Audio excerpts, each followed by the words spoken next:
sini dan juga program yang diadakan di masjid. Adapun program yang kita adakan pada malam hari ini, Nabi Sallallahu Alaihi Wasallam menamakan majlis umpama ini Rawdah min Riyadhil Jannah. Rawdah taman, mufrad, Riyadh jamak, taman-taman. Idza marartum bi Riyadhil Jannati farda'u.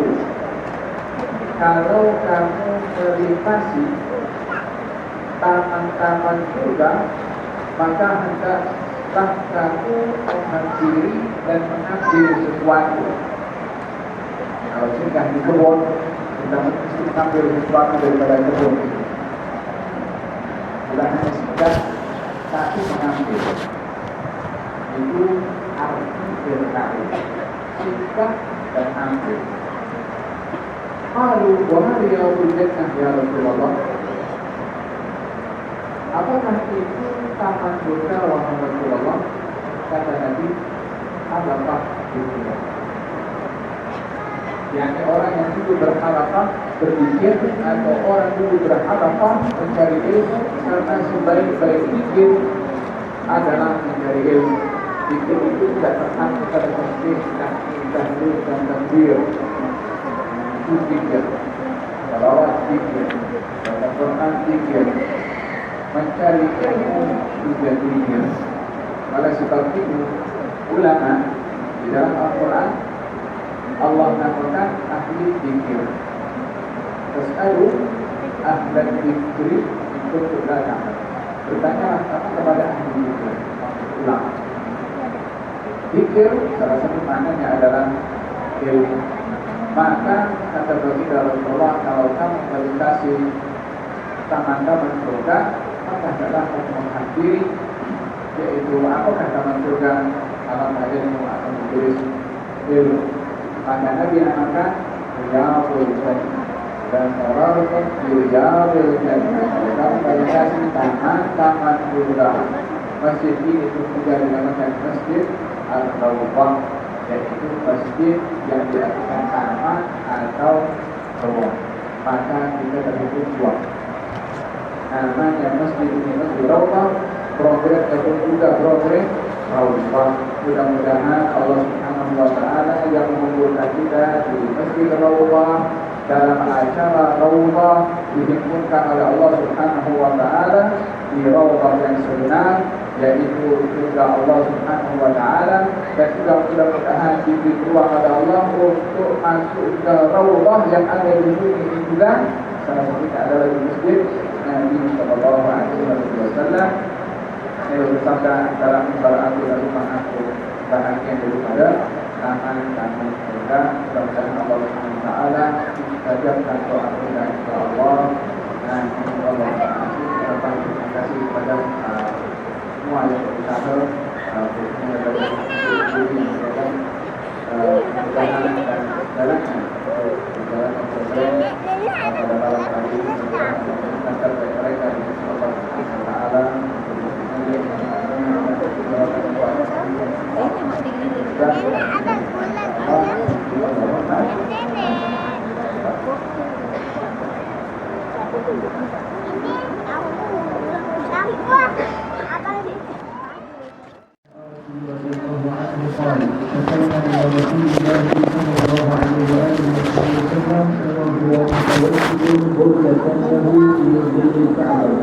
فقلنا ألا تستنصر لنا ألا تدعو لنا؟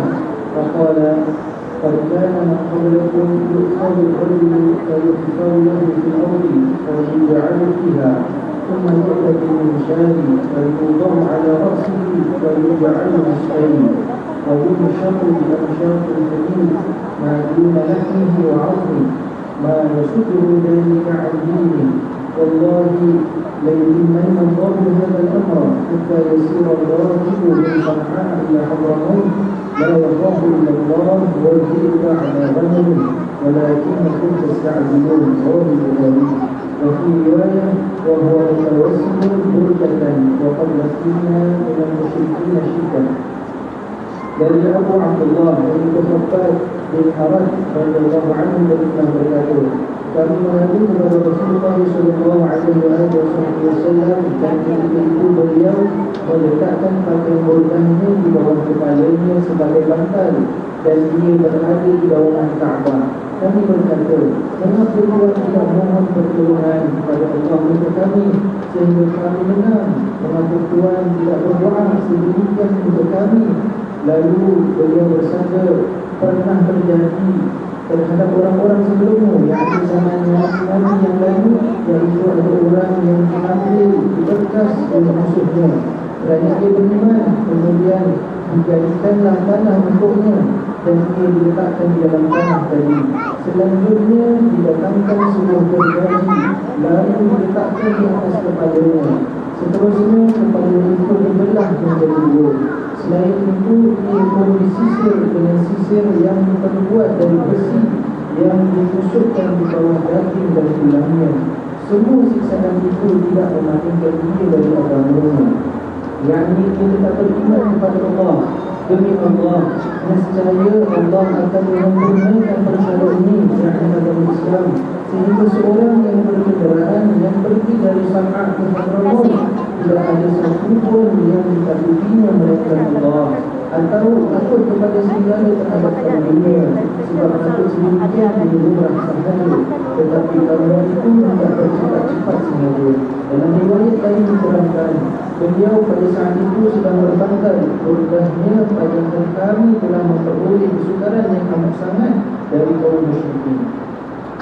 Hadis diriwayatkan oleh Sayyidina Abdullah atau Abi Abdullah Khabbab bin Al-Arad.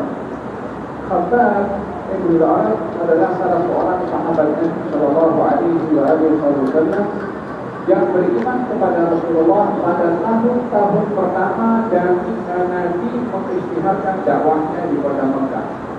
Yakni dia termasuk daripada as-sabiqun al-awwalun, termasuk orang-orang pertama yang memeluk kepada agama Islam di kota Mekah. Golongan orang-orang yang pertama memeluk kepada agama Islam di kota Mekah menghadapi satu cabaran yang sangat luar biasa yang mengancam iman dan juga agama mereka. Disebabkan hidup di sebuah kawasan yang majoriti penduduknya adalah golongan musyrikin yang membenci kepada Rasulullah dan agama yang dibawa oleh Rasulullah, serta memusuhi kepada Rasulullah dan orang-orang yang beriman kepada Rasulullah sallallahu alaihi wasallam, sehingga tidak sedikit daripada mereka yang disakiti, yang diganggu, yang dimusuhi dan sebagainya. Di antara mereka ada yang mempunyai pelindung, seperti Nabi sallallahu alaihi wasallam masih dilindungi oleh Abu Talib. Walau demikian pun juga banyak juga gangguan yang dialami oleh baginda Rasulullah. Khabbab bin Al-Arad tidak mempunyai sesiapa yang menjaga dan melindungi kepadanya, sehingga beliau pernah diseksa oleh kaum musyrikin Quraisy dengan diletakkan api panas untuk ditudingkan di atas besi panas. Besi dipanaskan dan diletakkan macam perbulangan untuk Khabbab bin Al-Arad diletakkan di atas besi, sehingga besi itu yang panas padam dengan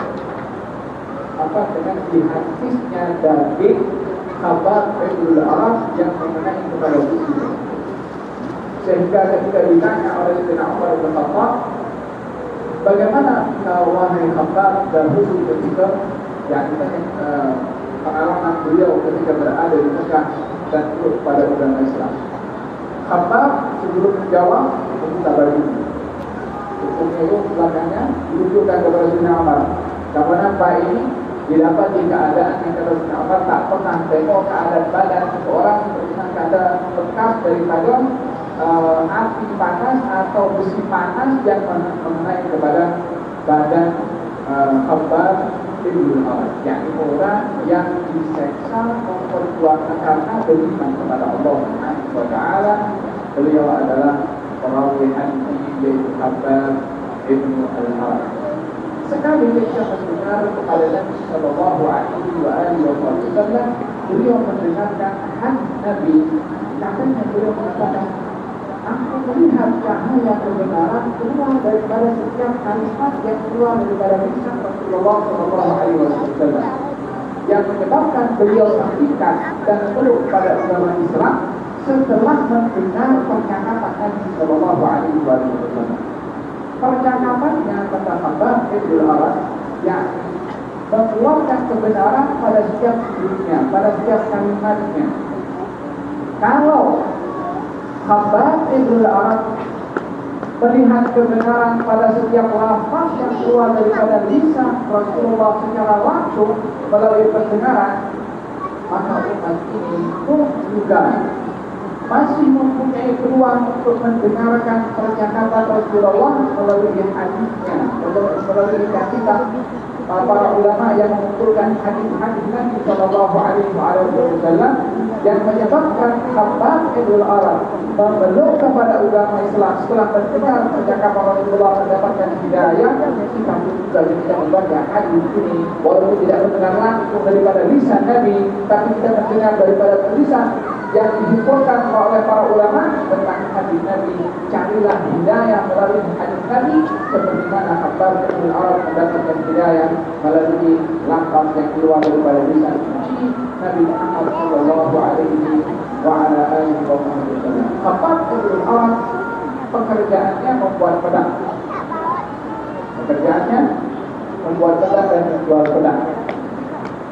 Ketika beliau meluk kepada agama Islam, besi-besi yang dibikin oleh Khabbab untuk bikin pedang, besi yang sama dipanaskan oleh kaum musyrikin dan diletakkan Khabbab di atas besinya, sehingga beliau itu disakiti oleh kaum musyrikin dengan cara yang tidak berfungsi. Akan tetapi beliau mempunyai sifat sabar yang tinggi. Tentang pembahasan kita pada hari ini adalah terkait dengan masalah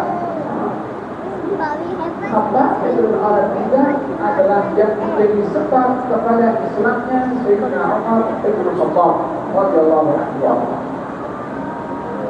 Ini biografi Khabbab Ibn Arad. Sangat perawi sedikit tentang biografi Khabbab Ibn Arad. Khabbab Ibn Arad mendengarkan sabda Rasulullah Sallallahu Alaihi Wasallam. Beliau bersabda, Allahumma a'izzal Islam bi ahadil Umarain. Ya Allah, muliakanlah Islam ini dengan salah seorang yang bernama Umar. Yang pertama Umar bin Khattab, yang kedua adalah Amr bin Hisham, Abu Jahal. Yang Nabi mengharapkan salah seorang daripada mereka ini mendapat hidayah. Maka Khabbab ketika mendengarkan hadis Nabi tadi, ketika berjumpa dengan Sayyidina Umar, katanya, ya Umar, aku berharap kau termasuk daripada orang yang didoakan oleh Nabi untuk meluk kepada agama Islam. Karena aku mendengar Nabi bersabda, ya Allah, muliakan agama ini dengan salah seorang yang bernama Umar. Maka kata Sayyidina Umar, di mana Rasulullah? Maka dia berjumpa dengan Nabi Sallallahu Alaihi Wasallam dan akhirnya memeluk kepada agama Islam. Dalam riwayat yang lain yang menyebabkan adalah Sayyidina Umar ketika datang membunuh kepada Nabi lalu berjumpa dengan saudara perempuan yang membaca Al-Quran, lalu pada akhirnya beliau memukul kepada adik perempuannya, lalu kemudian Al-Quran itu dibaca oleh Sayyidina Umar dan hatinya pun juga lembut untuk kepada agama Islam. Dicantumkan dua riwayat ini kalau kedua-duanya berlaku pada masa, yaitu berjumpa dengan saudaranya perempuan yang terlebih dahulu dan berjumpa dengan Khabbab Ibn Arad yang menyampaikan kepadanya doa Nabi Sallallahu Alaihi Wasallam. Beliau Khabbab Ibn Arad ketika hidupnya di Kuba, dan beliau adalah sahabat Nabi pertama yang disebutkan di Kuba. Ketika beliau berada-ada di atas kafirnya, lalu kemudian orang-orang yang ada di sekelilingnya mengatakan kepada Sayyidina Khabbab Ibn Arad, mengatakan,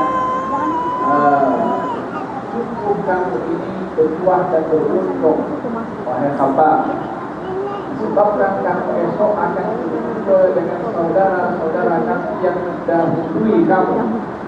Yang dimaksudkan adalah baik itu para sahabat yang sudah meninggal terlebih dahulu, ya, segenerasi dengan Sayyidina Khabbab yaitu Al-Arat, dan juga berjumpa dengan Nabi Sallallahu Alaihi Wasallam.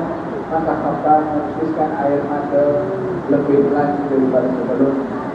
Katanya, aku risau dan sebelum aku meninggal dunia dalam keadaan susah, sementara aku meninggal dunia dalam keadaan agama ini tersebar dan umat Islam sudah mulai kaya, negeri sudah kaya dengan banyaknya tempat-tempat yang dikuasai oleh kaum muslimin, harta mulai banyak. Tengok bagaimana aku sekarang tidak menunjukkan tempat rumahnya dan juga simpanan yang disimpan olehnya, dan bagaimana orang-orang sebelum aku yang dahulu aku tinggal dalam keadaan susah dan miskin. Aku risau akan diri aku, kata Sayyidina Khabbab Ibnu Al-Arat, yang seseorang itu bila mana meninggal dunia dalam keadaan takut kepada Allah, risau tentang perbuatannya, malu akan dosa yang dilakukannya, maka orang ini adalah orang yang berada dalam keadaan baik untuk berjumpa dengan Allah Subhanahu wa Ta'ala. Kata baginda Rasulullah Shallallahu Alaihi Wasallam ketika menjadi salah seorang daripada sahabat yang sedang tenang, ditanya oleh Nabi, bagaimana keadaanmu? Katanya, ya Rasulullah, saya harap rahmat Tuhan saya dan saya risau akan dosa saya. Kata Nabi, tidak terhitung dua perkara ini kepada seseorang, kecuali Allah akan berikan apa yang diharapkan dan Allah akan amankan dia daripada apa yang dia lakukan. Al-khawf wal-raja, punya rasa harap dan punya rasa takut. Berharap rahmat Allah, takut akan perbuatannya, dan malu untuk berjumpa dengan Allah karena khawatir tidak layak berjumpa dengan Allah Subhanahu wa Ta'ala. Demikian keadaan mereka orang-orang yang saleh, bila mana berada dalam keadaan tenang, yang dirisaukan adalah kesilapannya atau tak layak untuk berjumpa dengan Allah Subhanahu wa Ta'ala, walaupun amalnya banyak, walaupun kedudukannya mulia atau kurangnya kedudukan hamba berdoa. Sahabat Nabi dijanjikan ridha oleh Allah, bahkan di dalam Al-Quranul Karim Allah menjanjikan ganjaran untuk sahabat Nabi di surga yang tak sama dengan surga-surga umat Islam yang lain. Setiap Allah sebutkan kalimat surga dalam Al-Quran, mengalir di bawahnya sungai. Tapi bedanya kalau sebutkan surganya para sahabat, tajri tahtaha al-anhar, mengalir di bawahnya langsung sungai-sungai. Tapi kalau selain para sahabat, tajri tidak, mengalir di sebahagiannya, yang ditentukan kesempurnaan surga para sahabat tak sama dengan yang lain daripada para sahabat. Ini yang kita mendengarkan kalimat yang diucapkan oleh Halimah Syafi'i ketika sedang tenang juga dalam keadaan sakit. Dan para sakit yang sudah meninggal dunia. Apa katanya? Pada sahabatnya ja'altu raja ini di'amdika lana ka'anatani nabbi falamma qaratuhu bi'amdika rabbi kana aqwata a'zama. Dan tenang dan sakit, kata Imam Syafi'i, imam besar yang ilmunya sampai sekarang dimanfaatkan. Katanya ketika hati aku mulai keras, wawakat anda ini dan jalanku mulai sempit, ja'altu raja ini, aku jadikan pintu harapan daripada aku kepada engkau untuk mendapatkan maaf sebagai tangga. Yani aku akan menaiki tangga maaf untuk aku dapat daripada engkau, itu harapan aku. Dia nak mengatakan lupa dakwah aku, kita melengkungnya, kita risalahnya, bukan asal sekarang mau ulama betul-betul ulama yang masih kaji itu Imam Syafi'i yang tadi oleh dia menghadapi ketika tenang, dia mengatakan aku hanya harapan. Aku jadikan tangga hubunganku dengan orang Pak. tidak lagi melihat apa yang dimampu. Ini bukan orang yang arif billah, yang kenal siapa ini Tuhan. Tidak melihat kepada banyaknya amal. Walamma qasara qalbi wa dhaqat madahi ja'altu raja inni li'afika kullana ta'adhamat ilahi. Besar dosa. Apa adanya dosa kita ini masih tak ada. Wayang panggung wayang pun tak ada, internet pun tak ada. Orang semua bantu pada Tuhan. Apa adanya dosa yang kita ini? Dia akan dapat apa? Besar. Banyak. Kalau kamu kenal jika memperbandingkan dosa ini, kalau kamu diambilkan dengan pintu maaf, maka aku dapati dosa kita ada apa-apa yang berbandingkan kepada maaf. Ta'awamani dan di dalam rata-rata itu aku terlebihkan aku akan abang maaf yang lebih hebat daripada dosa. Ini bahasa yang dapat hubungan hamba dengan Tuhan. Lebih-lebih lagi di dalam hamba itu banyak beramal, akan tapi tidak membanggakan dengan Mahendra. Demikian orang-orang yang terdidik di madrasahnya Nabi Muhammad Sallallahu Alaihi Wasallam, amal tidak memberikan sebab mereka untuk. Ini biografi Sayyidina Khabbab bin Al-Arad. Dia tinggal di Kufah. Ketika disiarahi oleh Sayyidina Ali bin Abi Thalib dan juga beberapa sahabat yang lain ketika berada di Kufah, kata Sayyidina Ali rahimahullah Khabbab bin Al-Arad, semoga Allah merahmati kepada Khabbab bin Al-Arad, masuk Islam dengan sungguh-sungguh, beriman dengan sungguh-sungguh, taat dengan sungguh-sungguh, dan berhijrah dengan sungguh-sungguh. Dipuji oleh Sayyidina Ali bin Abi Thalib tentang Khabbab bin Al-Arad radhiyallahu anhu wa arda. Kata, "Syakawna ila Rasulullah sallallahu alaihi wasallam." Saya mengadu kepada Rasulullah atas apa yang dialami olehnya daripada gangguan kaum musyrikin terhadapnya. Di samping diganggu dan seterusnya, maka dia melapor kepada Rasulullah mengadu. Dan isi aduannya, ya Rasulullah, ala tastaghfir lana. Wahai Rasulullah, kenapa kau tidak berdoa kepada Allah semoga Allah memberikan kemenangan kepada kami? Hadis ini memberitahukan kepada kita beberapa faedah. Yang pertama, kita boleh mengadu kepada orang lain untuk mendapatkan pandangan. Khabbab bin Al-Arad menghadapi masalah, datang kepada Rasulullah mengadu, meminta pandangan dan juga sikap. Kita tidak ada menghadapi masalah, tidak dapat masalah itu diselesaikan oleh kita. Tidaklah kita datang kepada orang yang lebih mengetahui, lebih bijak, lebih mempunyai wawasan untuk memisahkan. Maka Ibn Arad ketika menghadapi masalah di sana tidak juga tidak tak kuat, maka dia mengacu kepada baginda Rasulullah Sallallahu Alaihi Wasallam. Dan aduannya adalah tastaghfir lana.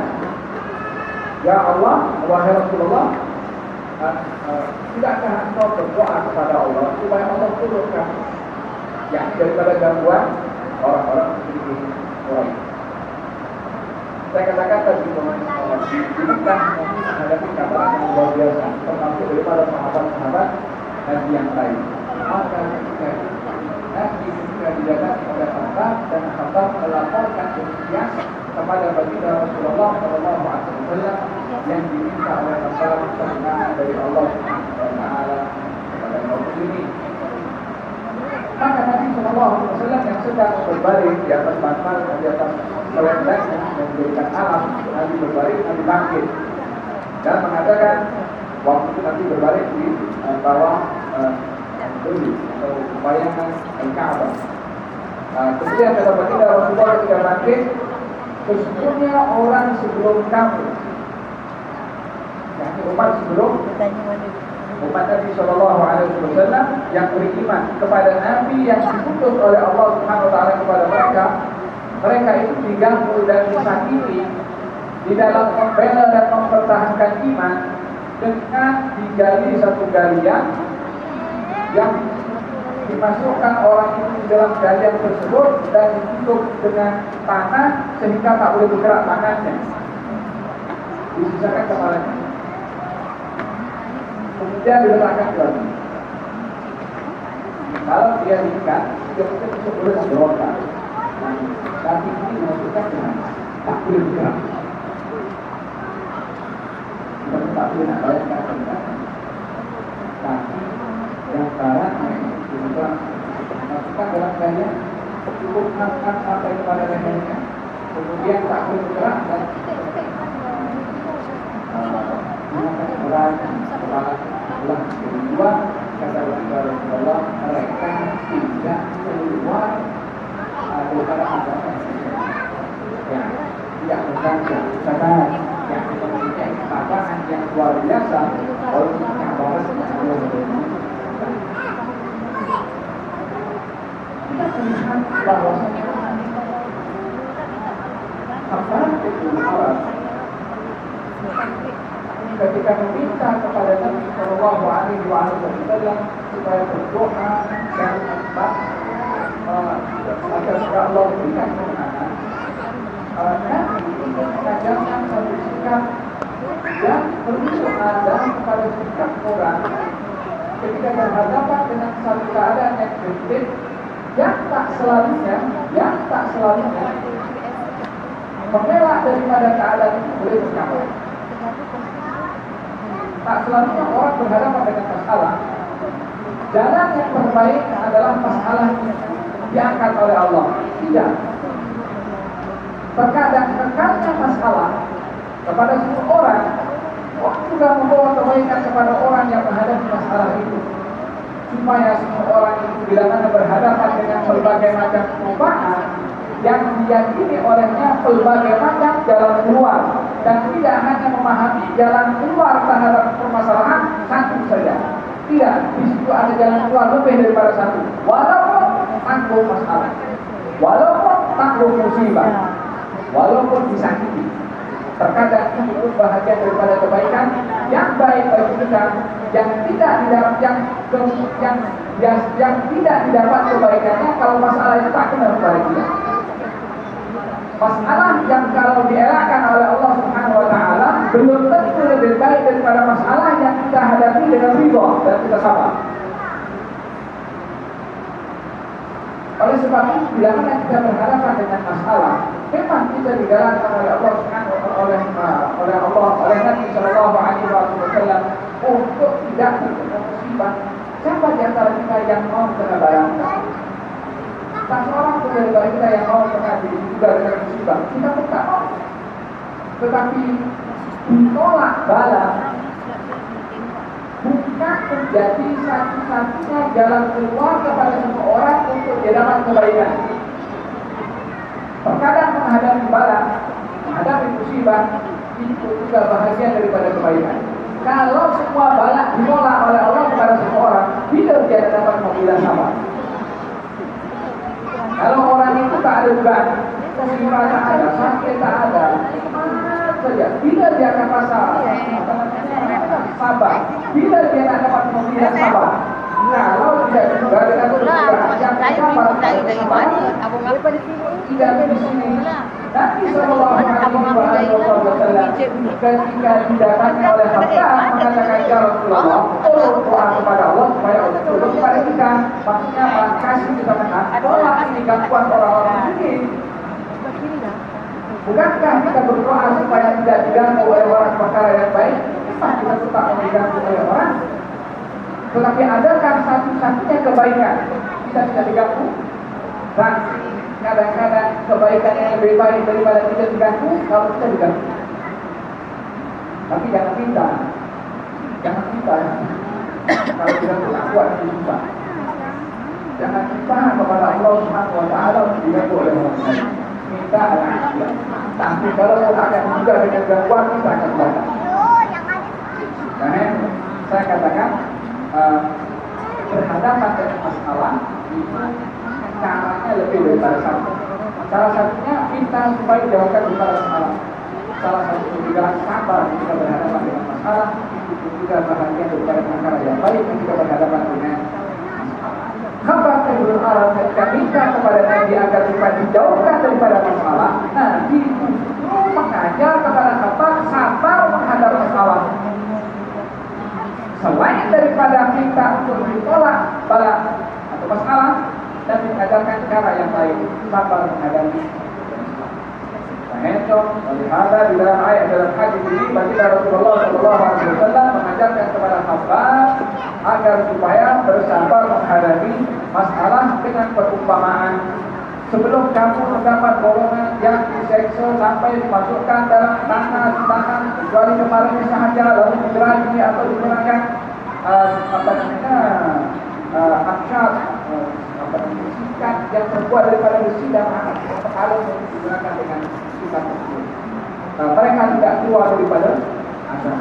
Yang ini menunjukkan bagaimana mereka tegar, sabar ketika berhadapan dengan satu. Dan ketika tertinggi seseorang di sisi Allah tidak mana juga dia mempertahankan agama. Ianya lebih hebat berbanding orang yang juga dengan sakit, juga dengan kurang harta, juga dengan masalah dengan keluarga, itu perbedaan tapi ringan berbandingkan juga orang yang juga dalam agama. Nanti dalam hadis akan dikatakan, Nabi bersabda, ganjaran itu bergantung kepada sejauh mana cobaan yang dihadapi oleh orang. Al-Thawabu ala qadril athar. Ganjaran itu bergantung kepada masalah yang kita hadapi besar mana. Orang juga dengan itu tak sama dengan orang juga dengan pencet, walaupun sama-sama sakit.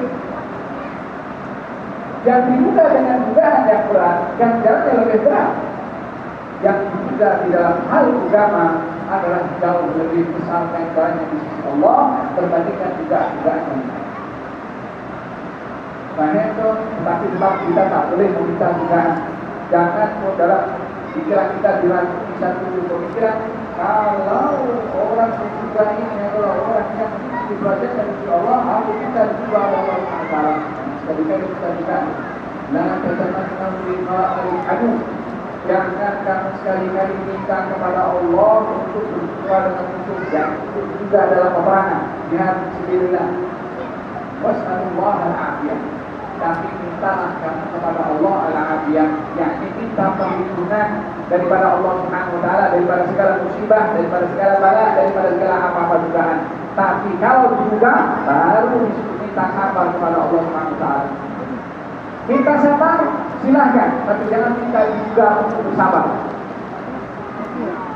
Karena itu dalam orang di zaman baginda Rasulullah SAW susah saja sakit. Kemudian di zaman baginda Rasulullah ditanya oleh Nabi SAW, kami ada bisa apa kan? Katanya dia, ya aku pernah berdoa kepada Allah. Kata, ya Allah, kalau engkau akan hukum aku di akhirat, baik kau hukum aku di dunia. Dia bisa dihukum. Kata Nabi SAW, kami jangan minta dihukum, tapi minta al-afiyah, minta perlindungan dari Allah Subhanahu wa ta'ala. Jangan minta di juga.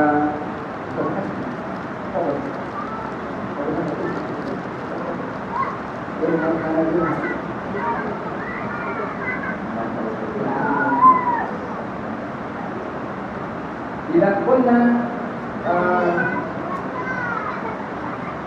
setelah kita kepada Allah Subhanahu wa taala harus al-afiyah. Ada meminta sabar silakan. Nabi sallallahu alaihi wasallam dalam doa pada waktu Nabi kita sabar Allah dan Allah. Ya Allah, mohon kepada Engkau sabar ketika berhadapan dengan ketentuan Allah dan qadar. Tapi tidak minta diduga untuk sabar. Nah, itu ada berkenaan dengan masalah menghadapi cobaan dari Allah Subhanahu wa Ta'ala. Maka Idul Adha diberikan perumpamaan oleh Nabi Shallallahu Alaihi Wasallam bagaimana sabarnya orang dahulu ketika dibuka di dalam juga lalu Nabi Shallallahu Alaihi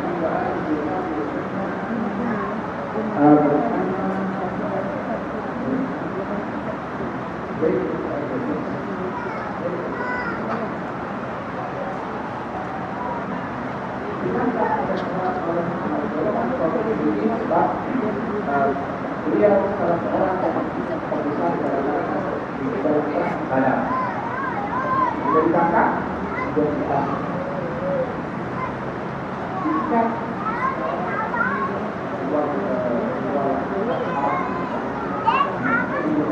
Itu dibunuh di samping berbeda.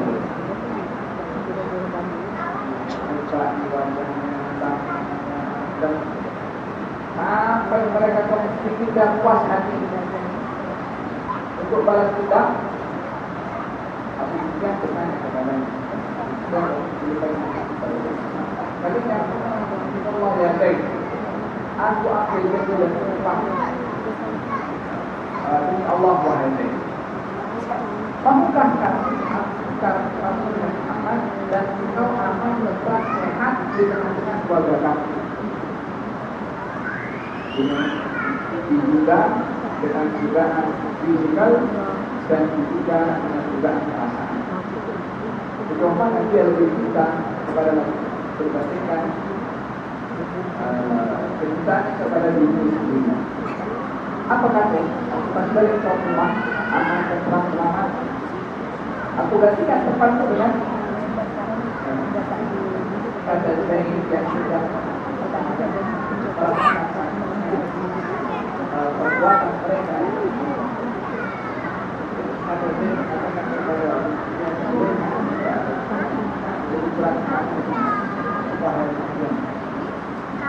aku tidak mau satu bisikan kepada hati kepada hati Allah para Allah jangan kita takut pada hati harus bisikan kepada hati kata kemudian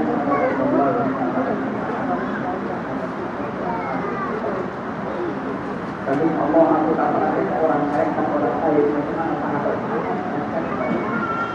ya dan untuk digantikan tempatnya dengan Muhammad Sallallahu Alaihi Wasallam karena dia berada dalam keadaan aman dan tegang. Demikian tarbiyah yang diberikan oleh Nabi Sallallahu Alaihi Wasallam kepada para sahabat. Kemudian kata baginda Rasulullah Sallallahu Alaihi Wasallam, wallahi la yutimmanna Allahu hadzal amra. Dan demi Allah, Allah akan sempurnakan agama ini hatta yasira rakib, sehingga orang yang berjalan menunggangi binatang tunggangan min Sana'a ila Hadramaut, daripada Sana'a sampai ke Hadramaut. Sana'a di Yaman, Hadramaut bagian selatan Yaman. Jika orang berjalan daripada Sana'a menuju ke Hadramaut tidak takut atas agamanya, yakni akan berjalan dalam keadaan aman, tentram, tidak terancam agama dan akidahnya, kecuali perasaan takut yang normal. Ada perasaan takut yang normal untuk dicuri, untuk dirompak, seperti mana orang yang melakukan kepada kambingnya untuk dilekap oleh serigala. Perasaan takut itu perasaan takut yang wajar, yang normal ada kepada seseorang. Tapi takut kepada agama tidak akan ada. Maksudnya apa? Imannya atau agamanya sudah tersebar dan tidak ada lagi perbuatan seperti orang-orang dahulu yang akan memaksa seseorang keluar daripada. Allah berfirman dalam Al-Quran, Wallahi bi'afwahihim wallahu mutimmu nurihi walau karihal kafirun. Mereka musuh-musuh ini menghendaki nur Allah, ingin memadamkan cahaya Allah. Maksudnya kebenaran agama yang dibawa oleh para nabi, oleh para rasul, Mereka berusaha untuk memadamkan agama dengan apa? Dia sudah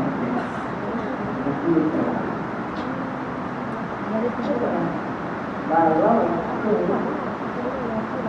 untuk dipadatkan pendidikan agama ini, orang-orang berusaha untuk memadamkan agama melalui mulut mereka. Apa maksudnya memadamkan cahaya agama melalui mulut? Yang disebarkan untuk mengelirukan orang Islam di dalam memahami Islam, baik melalui perkataan, melalui catatan, atau melalui internet. Ya Allah. Tapi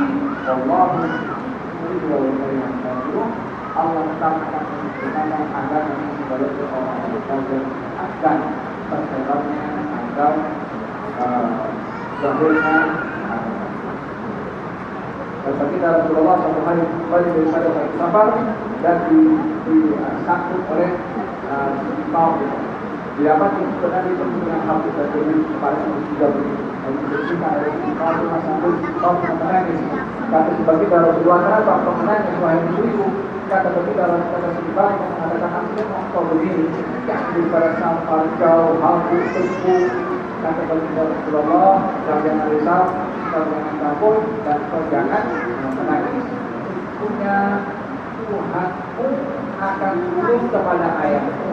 Demi Allah, agama yang aku bawa ini, cahaya aku keluar sampai hafid dan seumpamanya ini, agama yang aku bawa ini akan sampai ke jika penjuru di dunia tidak akan dijumpa di rumah yang terbuat daripada apapun juga, daripada pokok, daripada kayu, daripada apapun juga, selagi ada penghuni di rumah itu, melainkan agama ayah kamu akan sampai kepada tempat.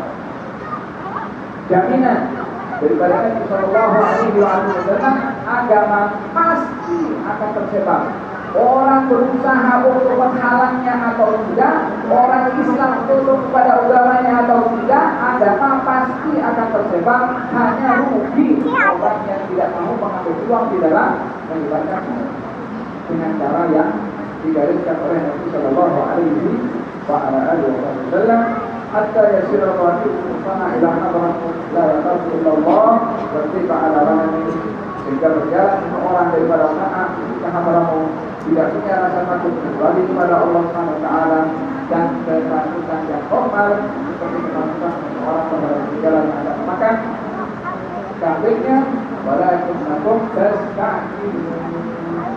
Tapi kalau adalah orang yang bersifat berbeda. Nah, ini salah di depan yang benar. Tak mau sabar.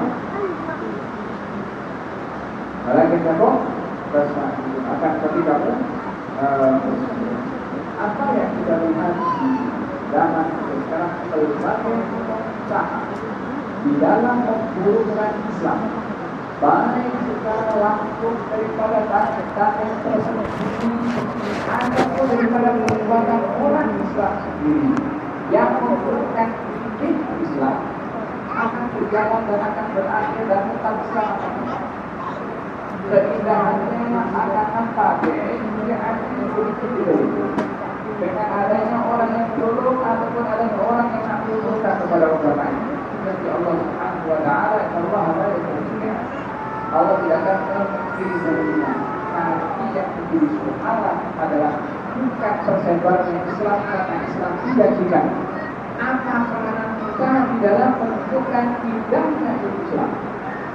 Sejauh mana kita berperan untuk mempraktekkan, mempraktis tentang indahnya Islam dinampak oleh orang Islam dan juga oleh orang Islam, sehingga orang akan nampak indahnya Islam melalui perbuatan orang Islam. Benar tidak? Baik kita nampak berjalannya Islam atau tidak, kita bukan perkara yang menjadi pertanggungjawaban kepada kita. Kita tidak dipertanggungjawabkan Islam ini akan tersebar di mana-mana atas kenapa kaitannya. Tanggung jawab kita memainkan peran selagi masih peluang diberikan oleh Allah.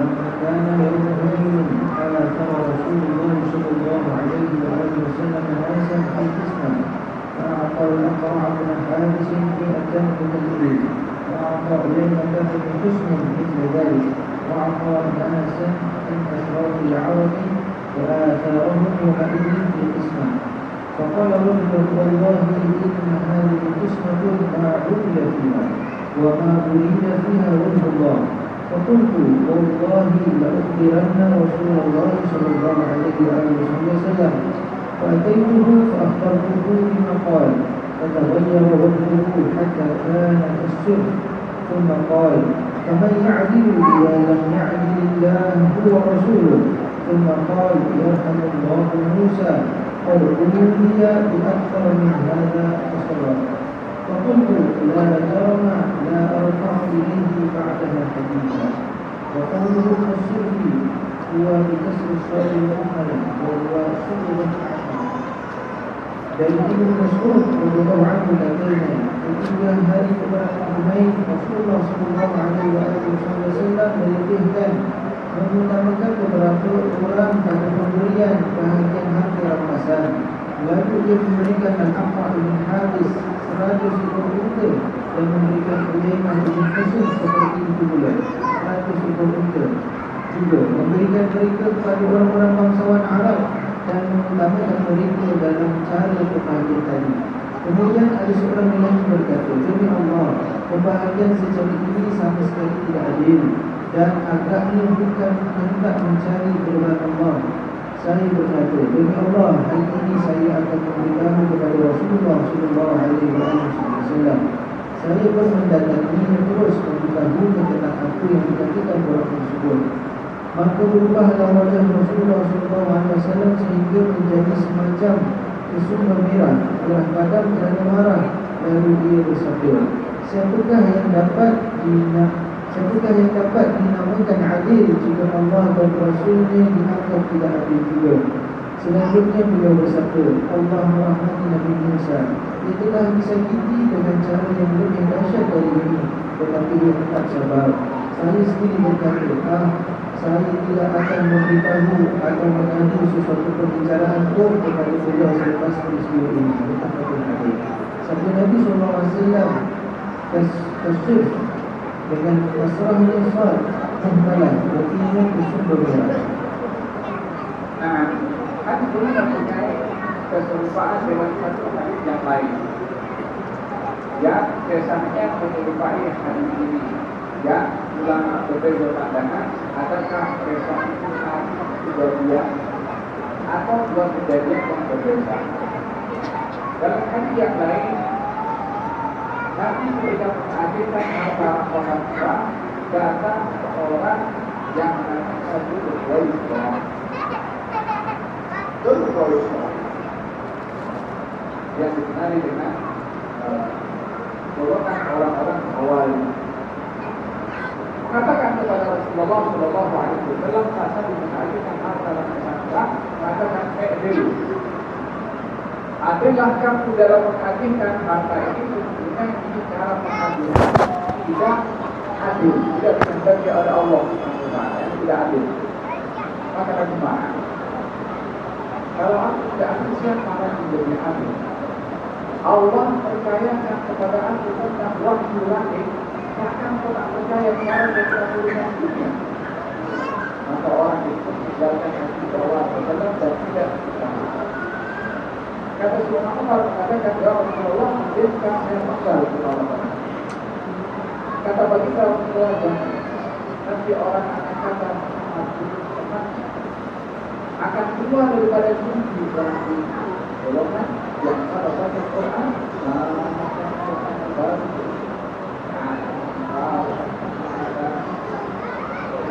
sempurna cara bacaan dan jauh sekolah ini tidak berpasti dengan orang mereka yang hanya ditulis sahaja, tak ada kesan langsung kepada hati yang tujuh menjadi ini karena susah mendapat akan keluar daripada kegelapan bersama keluar daripada dan itulah yang disebabkan dengan orang-orang menjumpai hadis yang diceritakan berkata dan ulama berbeda pandangan. Adakah orang yang bersoal kepada Nabi dengan mengatakan bahwasanya Nabi tidak adil? Adakah orang yang sama perempuan sekarang ataupun orang yang membaik? Bila mana itu satu kisah, maka yang dimaksudkan orang yang mengatakan begitu adalah perempuan sekarang. Bila mana yang berlainan adalah dua kejadian yang berbeda kepada Nabi Sallallahu Alaihi Wasallam, di mana Nabi ketika mengadilkan harga rampasan perang dikatakan orang tidaklah adil di dalam hadis ini. Fokusnya adalah menceritakan tentang as-sabru ala asyatil kalimah. Hadis ini menceritakan tentang sabar daripada gangguan lisan orang lain. Gangguan ini musibah tidak selalu mengenai kepada tubuh badan. Ada musibah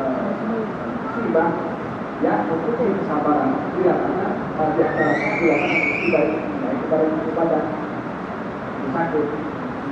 Terkadang juga kepada harta, baik itu atau utang atau bankrupt dan sebagainya.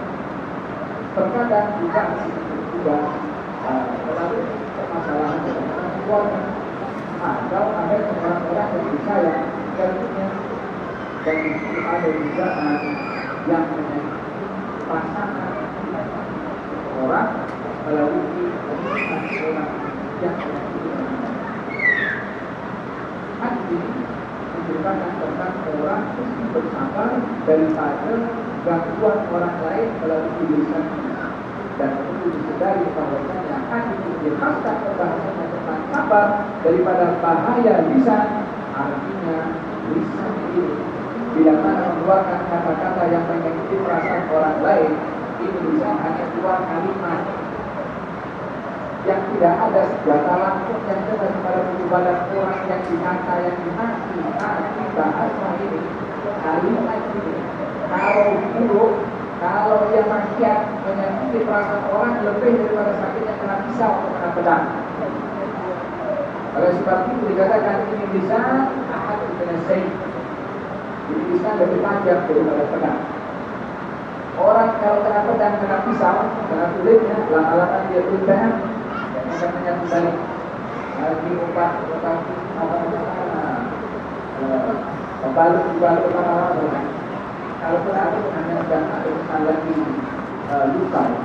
Tapi kalau luka pada hati dan perasaan sampai bila-bila tengok kepada orang yang mengalami penyakit itu, dia masih ingin mengatakan dan lisan ahad selesai, lisan lebih dahsyat daripada pedang.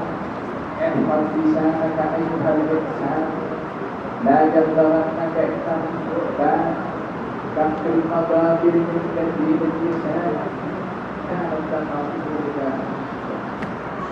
Jaga kau punya lisan, wahai orang insan. Punya lisan itu lebih jahat daripada korban, daripada tulang. Beda daripada ada yang berkata mengatakan lisan itu kecil, lisan ini dari sains kecil, tapi punya bahaya besar. Berarti itu dikatakan bahwa setiap berarti menjadi setiap pagi anggota tubuh badan ini mengatakan kepada lisan, dia Tuhan lisan, bagaimana ini dari segala jenis wahai wahai lisan, kepada kamu. Kalau kamu duduk, kamu duduk. Kalau kamu begini, kamu juga bengkok. Bergantung kepada kamu. Bagi dan bersabda, aku mengadai yang jadi, mengadai dapat menjadi di waktu. Orang yang jaga di antara dua bibirnya dan lisannya, dan jaga di antara dua pahanya dari kemaluan, aku janji dia itu Nabi Sallallahu Alaihi Wasallam. Orang yang kurang hati-hati habis. Dengan yang jaga yang kurang pun habis. Kecuali ini kami kalau di bawah. Dia sampai hari kiamat dia akan mengatakan asal ada orang yang mau datang. Nah, ini kan kurang ada sakit, aksiden, belanja, macam-macam. itu buat, ya kan? Rumah takwa itu bukan aku tak ikut di akhirat. Yang kekal ada bentuknya lagi. Apa itu? Jaga mulut dan tegas. Kan hamil ada yang siapa orang yang jaga mulut. Apa yang akan kita ini jaga yang terkorban bahwa jangan aku yakin dia tak akan berkata begitu kalau tidak tahu apa yang dikatakan. Jadi itu dengan dasar kita punya keimanan tak ada orang sejujur Nabi bila berkata. Dan kalau kata jamin, jadi jamin. Apa jaminannya? Mau datang, jaga mulut dan itu apa? Di dalam Al-Quran Al-Karim Allah Subhanahu Wa Taala berfirman tentang bagaimana lisan dapat menyakiti orang dan lebih dahsyat berbandingkan kepada berbaca. لا يسخر قوم على قوم عسى أن يكونوا خيرا منهم ولا نساء من نساء عسى أن تكون خيرا منهن. Jangan ada kaum berzina merendahkan mati kaum yang lain. Mungkin saja kaum yang dimati itu lebih baik daripada yang memati. Demikian juga perempuan, jangan memaki kepada perempuan yang lain. Mungkin perempuan yang dimati itu lebih baik daripada yang memaki. Ayat ini Allah berikan lain kaum. Jangan ada kaum yang merendahkan mati orang lain atau merendahkan Islam pada orang lain. Yang namanya kaum yang laki-laki dan perempuan, tapi dikhaskan perempuan dalam kisahnya. Jika perempuan sudah berangkat kepada perempuan kami sebenarnya daripada mereka hidup dan sunnah yang berbahaya adalah hidup. Maka dikhaskan sebutannya oleh Allah kalau tidak termasuk daripada kaum. Kalau perempuan tak disebut oleh Allah, kalau tidak termasuk laki dan perempuan, tapi dikhaskan sebutannya oleh Allah Subhanahu Wa Taala disebabkan namanya daripada mereka yang tak selamat daripada itu. Asal itu ada khairat, mungkin perempuan yang dimati lebih baik daripada perempuan yang dimati. Lalu apa kata Allah Subhanahu Wa Taala, wala tanaza'u bil alqab. Jangan kamu tanabuz bil alqab. Apa tanabuz bil alqab? Kata-kata gelaran yang menyakiti orang yang digelari.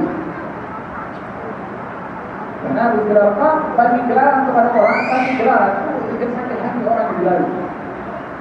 Nah, kita pun tahu lah kadang-kadang apa namanya kita berpegang orang namanya Muhammad bin Abdullah atau Muhammad bin Ali atau Muhammad bin Jabal. Dan orang bukan sebut namanya, Muhammad tak tahu. Sebut dia punya gelaran yang terus, orang tahu. Gelaran yang tidak baik, jangan kita menggelaran orang lain dengan gelaran yang tidak baik. Sebab gelaran dan menyakiti perasaan orang yang digelari dengan gelaran yang tidak baik. Walaupun apa berbeda, ditulis bukan dan sebab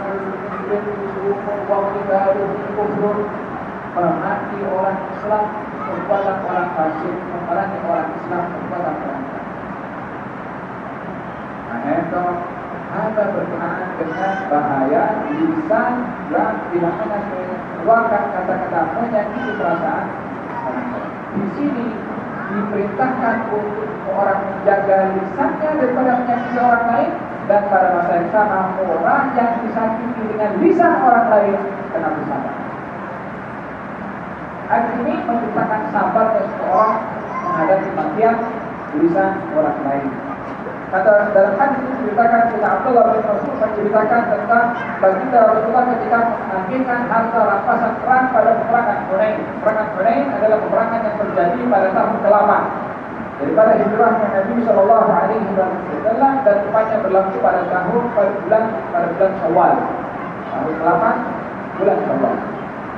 Hunain itu sebuah daerah yang berhampiran antara Mekah dengan Taif.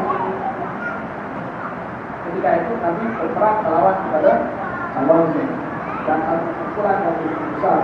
Alhasil, ringkas cerita peperangan itu dimenangi oleh kaum muslimin, dimenangi oleh Nabi Sallallahu Alaihi Wasallam, dan Nabi menantikan harta rampasan peperangan. Tapi cara pengalihan Nabi waktu itu agak dinampak lain oleh sahabat yang tidak memahami hikmah di sebalik tindakan Nabi. Dan ini adalah yang perlu kita belajar, adalah tidak menghukum perbuatan Nabi dengan negatif sebelum menanyakan kepada Nabi Sallallahu Alaihi Wasallam. Besok orang klaim lalu bertanya, dengan orang bertanya terlebih dahulu. Kalau orang bertanya terlebih dahulu dapat penjelasan, dia tak akan klaim. Tapi kalau dia bagi klaim dulu, hukum dulu tanpa bertanya, dia menghukum orang dengan apa yang dia nampak. Dan ini adalah satu perkara yang keliru bila mana menghukum orang dengan apa yang dia nampak. Tidak selalunya apa yang kita nampak itu hakikat apa yang kita paham daripada apa yang kita nampak. Karena apa yang kita lihat, seribu satu bahasa orang juga melihat memahami daripada apa yang dia lihat. Nampak sekereta, contohnya nampak orang kereta. Orang yang dia punya latar belakang bisnis, dia akan memiliki kereta kalau dimodify, bagi warna yang cantik, ubah dia punya tayar, maka akan dapat untuk usaha. Orang yang suka sport, ubah kereta, dia akan ganti dia punya engine supaya apa boleh laju dan boleh racing. Yang satu lagi pula kita katakan orang yang agama, kereta kalau tiba itu berdakwah mobil. Yang dinampak itu kereta sama-sama nampak, tapi adakah pemahamannya sama? Bukan apa yang kita nampak dan kita hukumkan dengan apa yang kita nampak, hukum yang benar dengan berdasarkan apa yang kita nampak. Dalam satu hari baginda Rasulullah diberi oleh Ibn bin Malik. Oleh Ibn bin Malik katanya, ya Rasulullah, mata saya ada problem. Jadi saya tak boleh pergi ke masjid untuk sholat dalam setengah masuk, sebab mata saya tak nampak. Bolehkah tuan datang ke rumah saya untuk sholat di salah satu tapak di rumah saya, dan saya jadikan bekas tapak tuan sholat, saya jadikan surau dalam rumah, nak berkat. Kata Nabi, af'alu insyaallah, itu di Paris. Saya datang. Esok Nabi datang bersama dengan Nabi Sina Abu Bakar dan Sina Umar. Saya ingat Nabi sampai, kata baginda Rasulullah, di mana kamu mau saya sholat? Itu kan ada bangsa di sini. Lalu Nabi sholat. Abu Bakar sholat bermakmurkan kepada Nabi dalam bawah rumah waktu itu. Kemudian Nabi duduk. Kira-kira Irfan ketika dengar Nabi ada di rumah Irfan, semuanya datang. Ini mengambil berkat sesuai dengan Nabi SAW. Lalu Nabi nanya kepada orang bernama siapa dijahnya atau hampir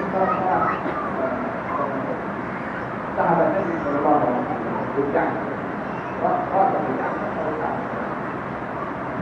Bagaimana keadaan dijahnya? Orang mengatakan, ya Rasulullah, dia adalah orang munafik. Kata kita Rasulullah, kamu tak boleh berkata begitu. Bukankah dia mengucap la ilaha illallah Rasulullah? Kata orang itu, Allah Maha Tahu. Saya hanya nampak dia selalu bersama dengan orang munafik. Dihukumkan pada apa dengan orang yang hadir pada dihukumkan dengan apa yang dilihat dan ditegur oleh Nabi Sallallahu Alaihi Wasallam. Bukan apa yang Anda lihat dan Anda paham itu yang dihukum kepada apa yang Anda lihat. Itu hukum apa yang Anda lihat boleh digunakan untuk Anda sendiri, tapi tak boleh Anda labelkan kepada orang lain dengan apa yang Anda nampak. Demikian juga apa yang Anda paham tentang ijtihad dalam pas itu apa yang Anda paham, bukan satu-satunya pemahaman kepada semua orang untuk ikut pemahaman. Kalau dalam pandangan pun tak boleh untuk dijadikan mengacu supaya orang lain sama cara pandang dengan dia, sama juga dengan ijtihad dalam nas apa yang dia paham tak mesti menjadi ukuran teraca kepada semua orang untuk pemahaman. Karena masing-masing mempunyai cara pahaman yang berbeda melalui apa yang dipandang dan apa yang diucapkan. Walhasil,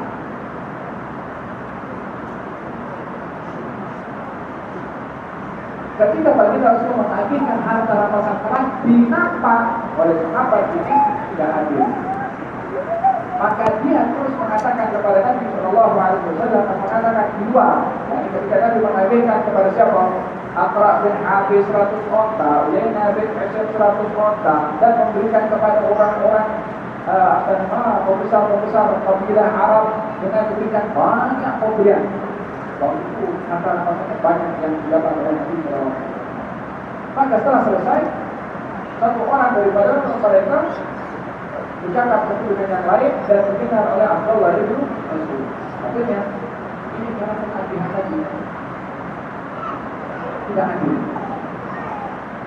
Mas ini berpihak Allah tidak sesuai dengan caranya Allah, bukan ikhlas kepada Allah Taala. Allah itu mengatakan apa akan bagi tahu kata-kata orang tujuannya agar supaya orang itu agar supaya orang itu nasihat kita untuk hukum kepada kami ini dengan cara yang tidak dan tidak yang datang dari malaikat jangan dinilai untuk salah. Kita tidak berhak untuk hukum apa yang dibuat oleh Nabi benar atau salah. Karena kita tidak mempunyai landasan yang kokoh dan suci untuk dapat menimbang perbuatan Nabi yang Nabi dijamin oleh Allah daripada segala kesalahan. Tapi kita perbuatan yang kita lakukan yang kita anggap betul itu salah bagi orang. Demikian juga apa yang orang buat mungkin salah bagi kita, betul bagi orang itu. Sebab tak ada yang maksud daripada kita untuk menjadi teladan kepada yang lain. Perbuatan kita mesti betul. Tapi Nabi Shallallahu Alaihi Wasallam perbuatannya mesti betul. Walaupun kita tengok nampak salah. Yang salah bukan pada perbuatan Nabi, tapi cara kita memahami menengok kepada perbuatan Nabi. Contohnya apa? Satu hari Nabi Shallallahu Alaihi Wasallam yang dimasakan masakan kambing. Di antara daging yang Nabi sukai pada kambing itu adalah bahu kambing yang depan kain kambing. Kata Nabi Shallallahu Alaihi Wasallam, hasil jirah bagi kepada jirah mana lalu mulai sama saya. Habis kata Nabi, hasil jirah bagi lagi kepada jirah kambing. Kalian diberikan lagi makan habis. Kata Nabi, hasil jirah bagi kepada kambing kambing. Ada tukang masak mengatakan ya Rasulullah, kambing ada dua. Kata Nabi, kalau kamu diam, kamu ambil saja kaki kambing yang aku minta, kamu akan dapat selagi aku minta. Di kita 100 kali ya 100 akan lupa. Jangan tanya lagi, karena orang tak tahu kaki kambing itu. Yang minta pula Nabi Shallallahu Alaihi Wasallam. Kejadian ini memberitakan bagaimana logik tak boleh mengukur betul salahnya perbuatan Nabi. Tapi logik mencari hikmah di sebagai perbuatan Nabi. Bukan mengukur perbuatan Nabi, apa disebutnya kekuatan pada logik akal alam untuk berpikir. Sementara Nabi dikuatkan oleh wahyu. Melihat dikatakan la ijtihada ma'as, tak boleh ada ijtihad kalau nas itu ada daripada perbuatan Nabi Shallallahu Alaihi Wasallam. Wa man atakum rasulul fadlu, yang datang daripada Nabi ambil, bukan pikir. Ambil dulu baru pikir. Tapi yang datang dari kami kalau dipikir itu mungkin dengan otak tak betul, macam mana tak akan terima perbuatan Nabi yang diukur oleh otaknya sendiri. Ambil pikir. Cari hikmah yang dalam orangnya dan mereka para sahabat ketika menunjukkan semua yang datang daripada Nabi Shallallahu Alaihi Wasallam dengan diambil saja lantaran akan terpaksa. Nabi pernah mengatakan jam wali-wali turun, jam wali-wali turun akan dikalahkan kekuatan yang besar dan mereka akan lalu berbicara. Mana ada kekuatan yang Islam akan bekerja agar lalu memperkuat. Katanya aku tak boleh daripada ayat tersebut yang dibaca nanti ketika dalam serangan tadi. Jika mereka lari berbicara baru disiapkan. Semoga dari dan yang kedua bersama Nabi Sallallahu Alaihi Wasallam. Laki-laki dapat dua kali ganda berkata dalam al-Qur'an wajib mengatakan takdir akal umat yang kata-kata dihidupkan. Ada Al-Quran dan sabda Nabi Muhammad. Dalam kesaksian laki satu perempuan dua bertanding otak yang kata-kata dihidupkan. Ada firman Allah Subhanahu wa taala sabda Rasulullah sallallahu alaihi wasallam ketika sejarah Fir'aun kata Bani Israil mereka dalam kepada setelah laut Fir'aun dan seterusnya bersama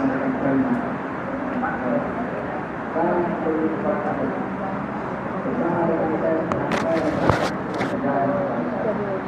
kata Allah SWT kalau berpesan Tuhan melakukan penyemprotan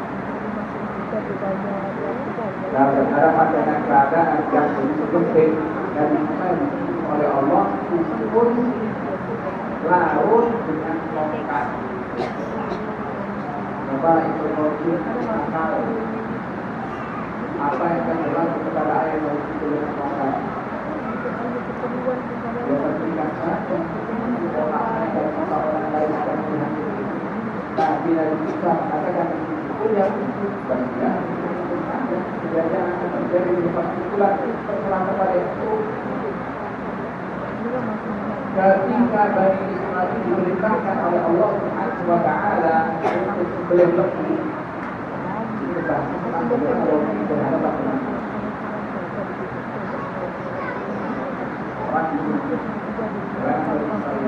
ditanya siapa ada orang mengambil apalagi keluarganya mana datang kepada Nabi Musa alaihissalam dan tidak tahu siapa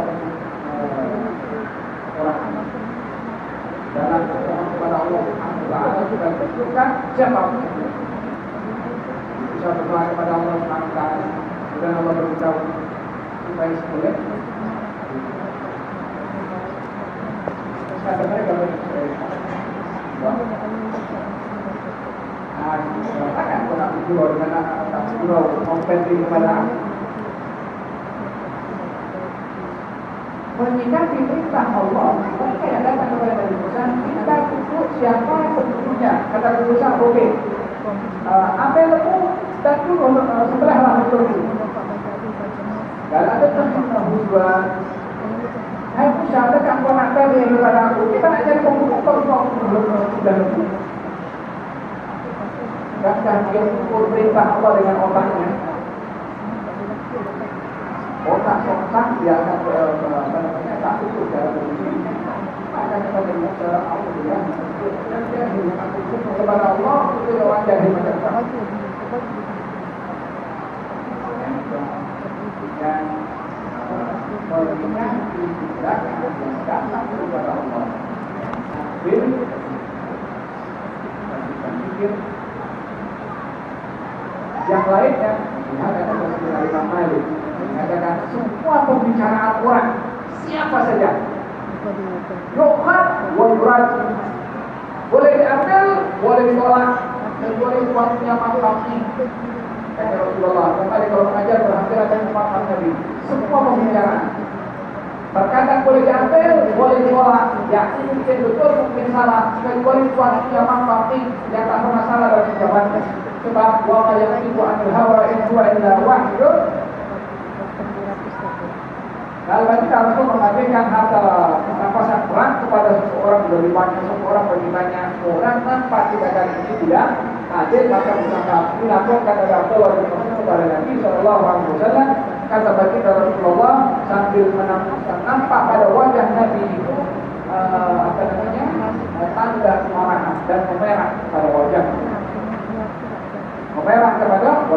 Apa maksudnya? Maksudnya kata-kata tadi menyakiti kepada perasaan Allah. Di samping hati ini memberitahukan tentang bagaimana perlu bersabar menghadapi dugaan kata-kata yang menyakitkan perasaan. Ingat bahwasanya Allah bagi kepada kita ini lisan, kalau tak betul dalam bercakap boleh menyakiti perasaan orang lain.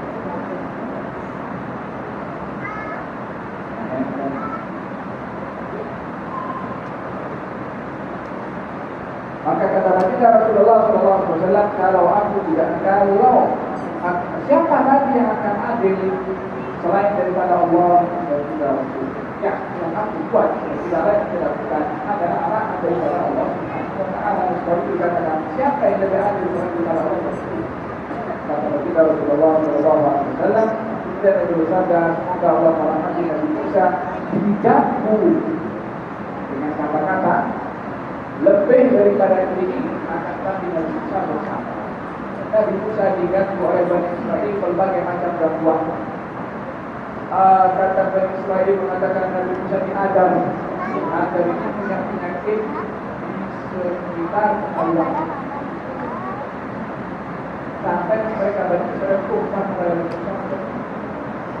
Ada pula yang mengatakan Bani Israel mengatakan kepada Nabi Musa ketika Nabi Musa ingin menyelamatkan kepada Bani Israel, katanya yang Musa, Nabi sebelum kau datang padahal Nabi Musa diselamatkan kepada Bani Israel. Lebih daripada Bani Israel minta kepada Nabi Musa nak Rasul di Baitul Maqdis.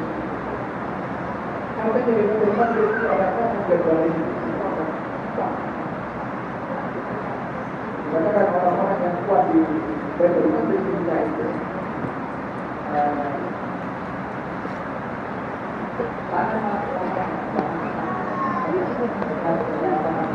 Dibilangkan saya atur itu sampainya saja dibawa oleh 5 orang dari Israel.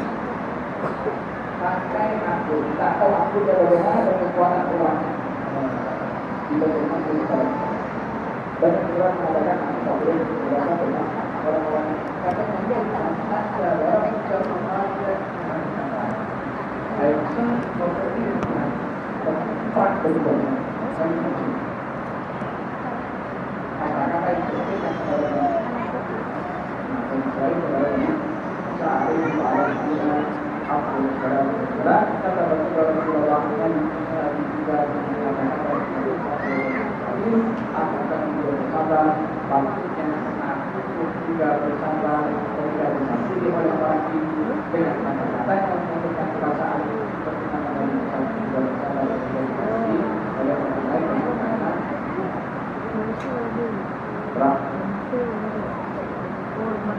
وعن انس رضي الله عنه قال قال رسول الله صلى الله عليه وسلم اذا اراد الله بعبده خيرا عدل له العقوبه في الدنيا واذا اراد الله بعبده شرا امسك عنه بذنبه حتى يوافي به يوم القيامه.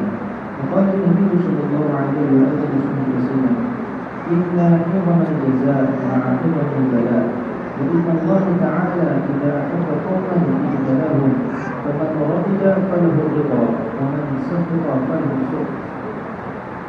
Dari Anas radhiyallahu anhu berkata Rasulullah sallallahu alaihi wasallam bersabda, jika Allah menghendaki kebaikan pada seorang hamba-Nya, maka Dia mempercepatkan sesuatu siksaan penderitaan sewaktu di dunia.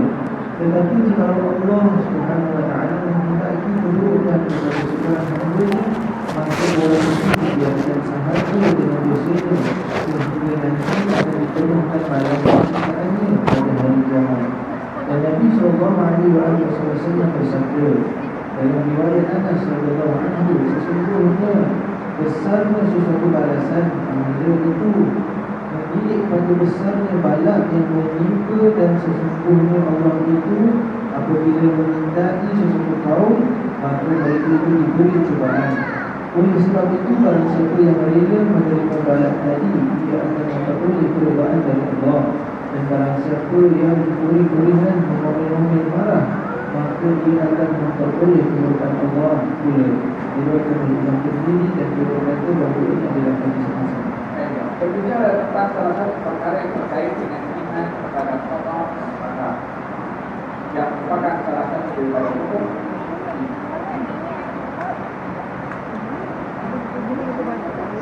dalam Allah Taala firman,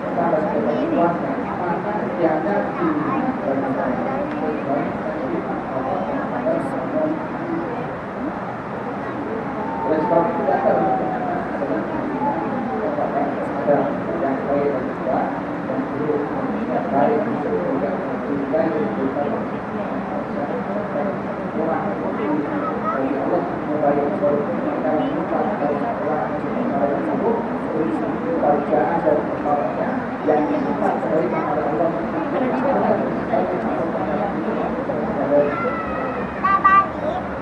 dalam hal Allah berbicara tentang kehendak Allah yang azali. Kehendak yang azali. Apa maksudnya kehendak yang azali? Kehendak Allah didasari dengan ilmu pengetahuan Allah, dan kehendak Allah adalah maksudnya dalam hal ini tiada pilihan kepada manusia kecuali kita berubah kepada apa yang diinginkan oleh Allah dalam Allah atas ya, kita Allah berkehendak. Kalau Allah berkehendak dalam kehendaknya yang azali dikasih ada seorang hamba kebaikan, maka dia adalah sifat oleh Allah Subhanahu wa Ta'ala, sifatnya. Dan bila mana bercinta kepada hamba bukan, maka disimpan hukuman Allah terhadap hamba tersebut dan banyak berbuat dosa sehingga dibalas oleh Allah akan dosanya dengan hukuman.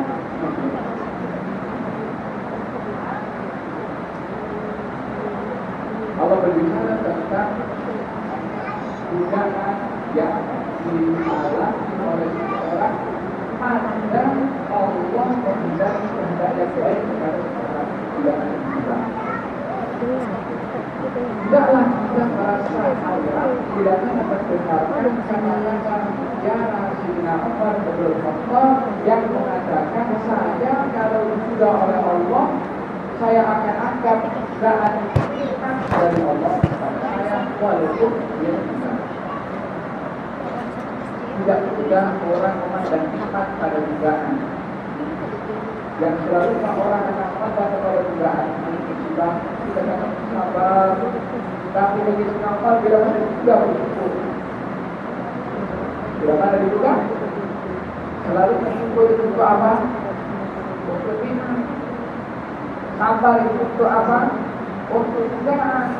Tapi bagi senapal bersyukur, kalau juga bersyukur.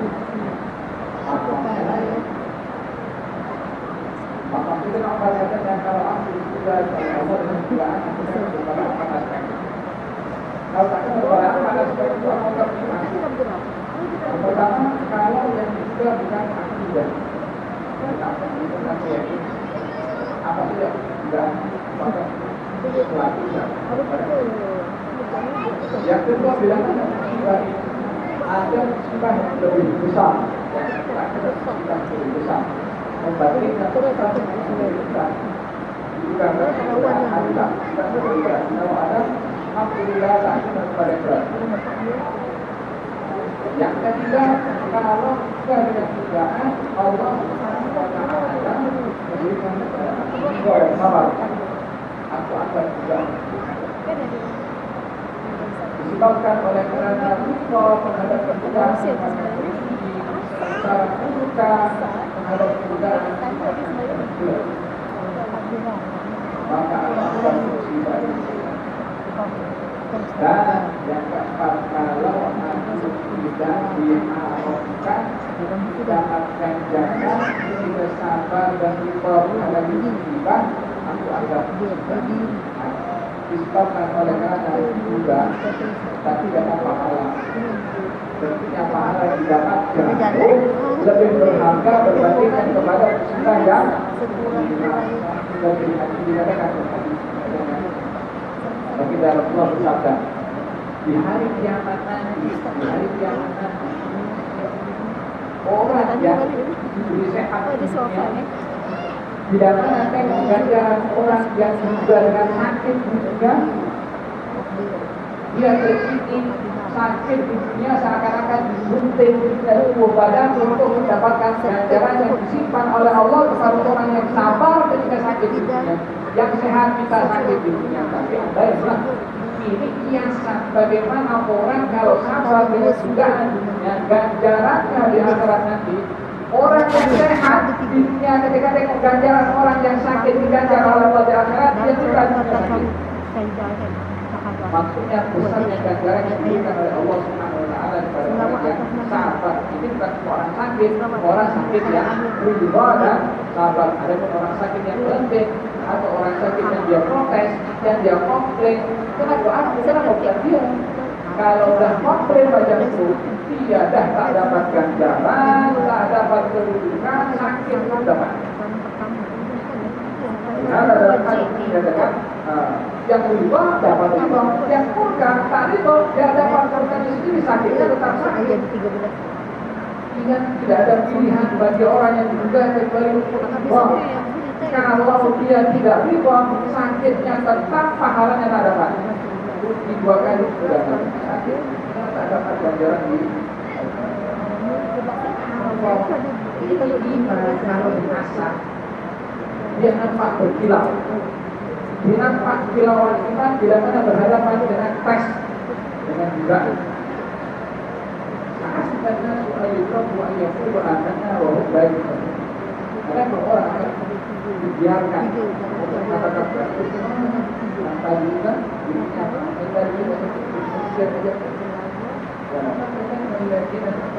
وليعلم الله الذين صدقوا وليعلم المؤمنين yang disebutkan dan diminta oleh Allah dan diminta oleh Allah untuk diuji sejauh mana yang mereka dan yang mana tidak. Asyad berumah sebalaan al-anbiya al-amthal wal-amthal, orang yang paling dahsyat diminta oleh Allah para nabi, lalu kedudukan orang yang hampir kepada nabi, semakin hampir kedudukan Allah semakin tidak jalan oleh orang. Nah itu coba kita membaca juga yang kita hadapi termasuk ini kalau kita kepada kami orang ketika namanya ya sudah tidak jatuh dia mati karena itu kadang-kadang di Jawa itu kan itu siapa dengan kata orang mati memang dia perlu bermak sebab apa? Sebab memang tidak orang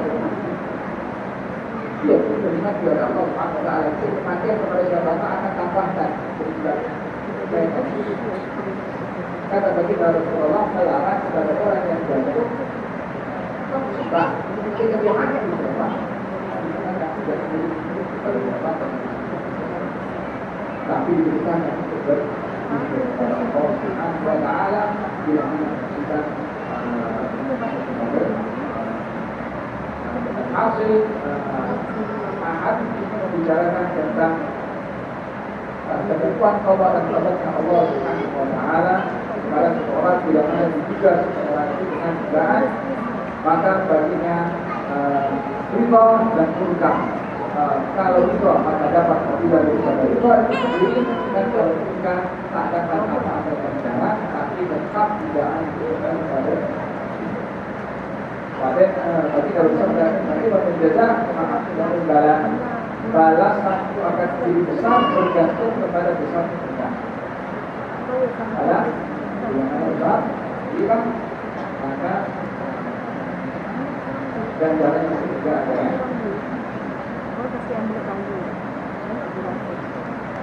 Akan tetapi bila mana Allah Subhanahu wa taala menghendaki keburukan kepada seseorang, dia akan tak dikasih sukses, tak dikasih susah dalam hidup, kekayaan yang berlimpah, tukar, sampai kerajaan dan dianggap orang luar yang cinta orang itu lebih tahu maksudnya tak bertindak kepada orang sangat sudah lebih tahu tak menyikapi kepada orang itu daripada bercinta.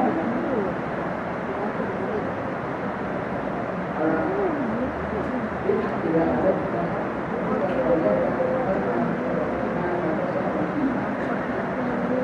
kan Allah bilang ada kehendak nanti kampung kaum negeri kami biarkan hidup negeri itu berubah perkara yang salah.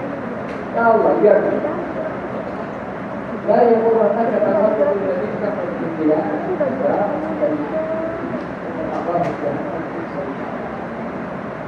ayat Allah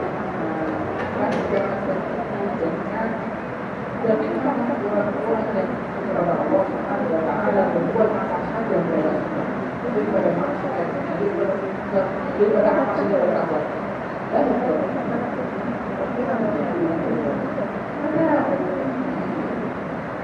Dan bagaimana mereka nanti hadir sedikit. Wah,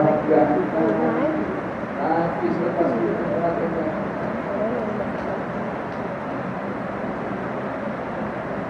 yang karena Allah bilang ingin menghentikan satu hidup kesehatan, dia akan hidup itu baru sekarang adalah kalau sudah tiba waktunya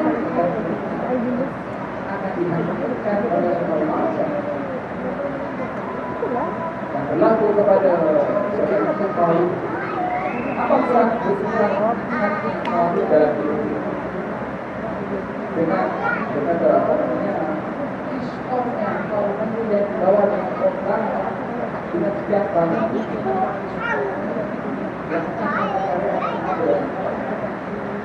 apa kebaruan kau punya dengan barunya buktinya sekolahnya dengan pasnya kita gelapkan oleh Allah kita ini masuk dia semua gelap dalam kehidupan kalau tidak kan Allah berkata ketika Allah dalam hukum ada أنس رضي الله عنه قال كان يوم لأبي طلحة رضي الله عنه يشتكي فخرج أبو طلحة فقبل الصبي فلما رجع أبو طلحة قال ما فعل به؟ قالت أم سليم أم الصبي هو أسكن ما كان فقربت إليه العشاء فالعشى ثم أصاب منها فلما فرغ قالت واروا الصبي فلما أصبح أبو طلحة أتى رسول الله صلى الله عليه وسلم أخبره فقال أعرسه الليلة؟ قال نعم. قال اللهم بارك لهما فولدت غلاما فقال لأبو طلحة احمله حتى تأتي به النبي صلى الله عليه وسلم وبعث معه بتمرات فقال أمعه شيء؟ قال نعم تمرات فأخذها النبي صلى الله عليه وآله وسلم فمضغها ثم أخذها من فيه فجعلها في فيه الصبي ثم حنكه وسماه عبد الله متفق عليه. وفي رواية للبخاري قال ابن عيينة وقال رجل من الأنصار ورأيت 9 أولاد كلهم قد قرأوا القرآن يعني أولاد عبد الله المولود. وفي رواية لمسلم ما ذهب لأبي طلحة بن سليم وقالت أهلها لا تحدثوا أبا طلحة بابنه حتى أكون أنا أحدثه.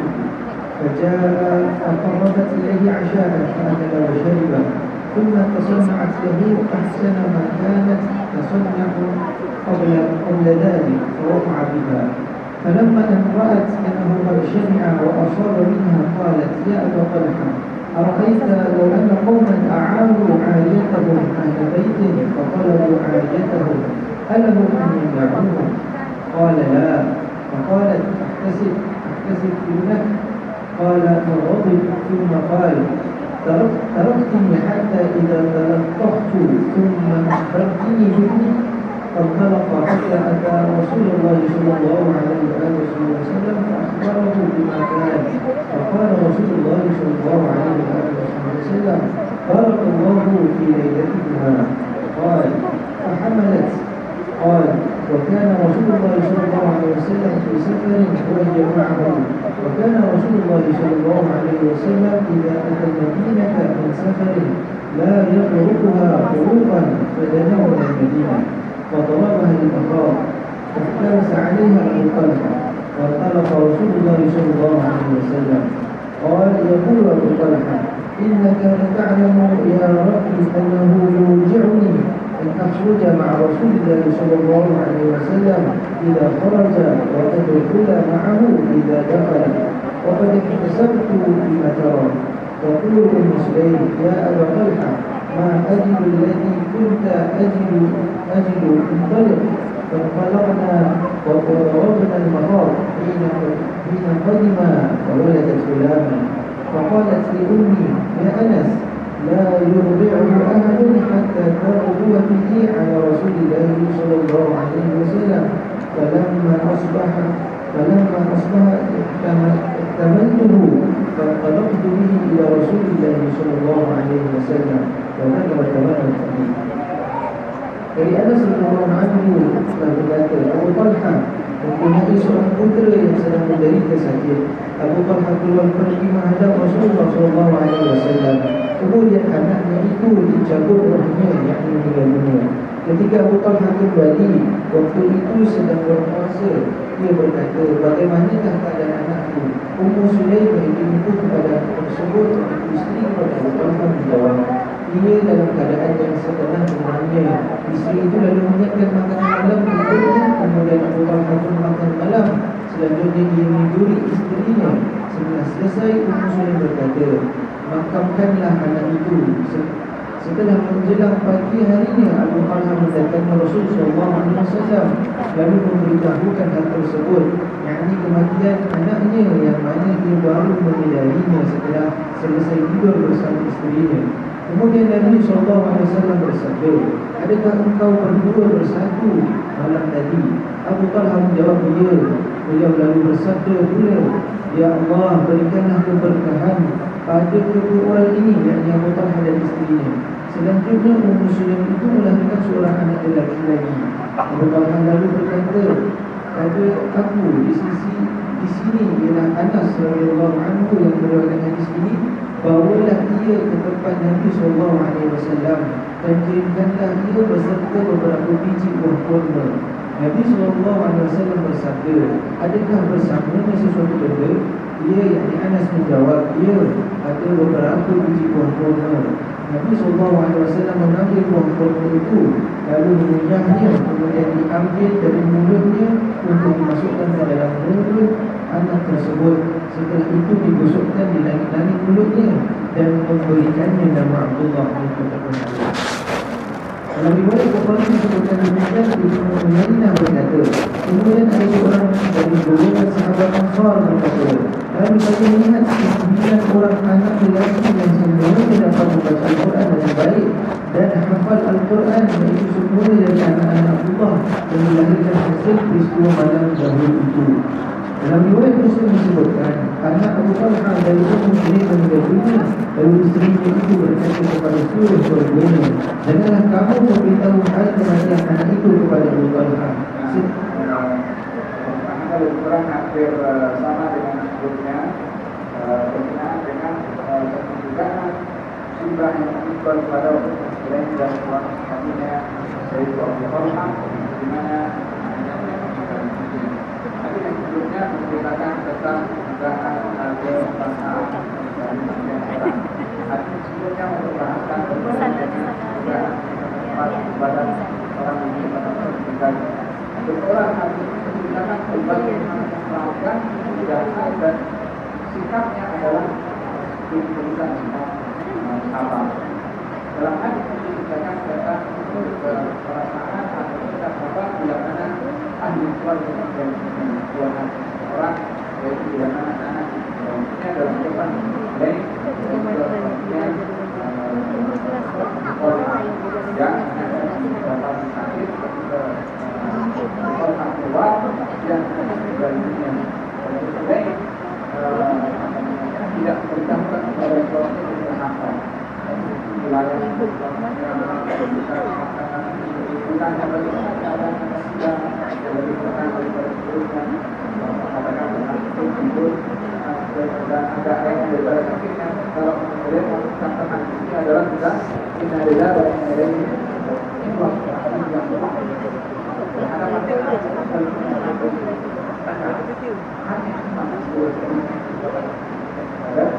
orang yang sampai bersama dengan dan pinjamkan barang pinjaman kepada orang lain. Adakah kuatnya dalam berhak mengambil barang pinjaman? Atau kemudian kata orang mengatakan dia berhak untuk mengambil apa yang dipinjamkan oleh orang lain. Kemudian kalau begini jangan berdoa kepada kita kita yang kembali kepada Allah Subhanahu wa taala bahasan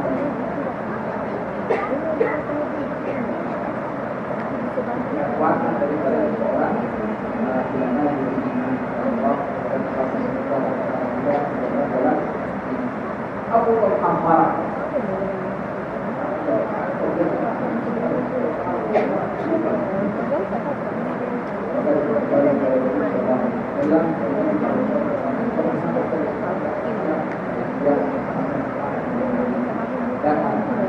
daripada hasil bersama dan hari di mana baiknya hari kita bersama Allah Taala kita beri anak malam kita antara lahir dan orang tua Abdullah dan ditaktikkan Umar.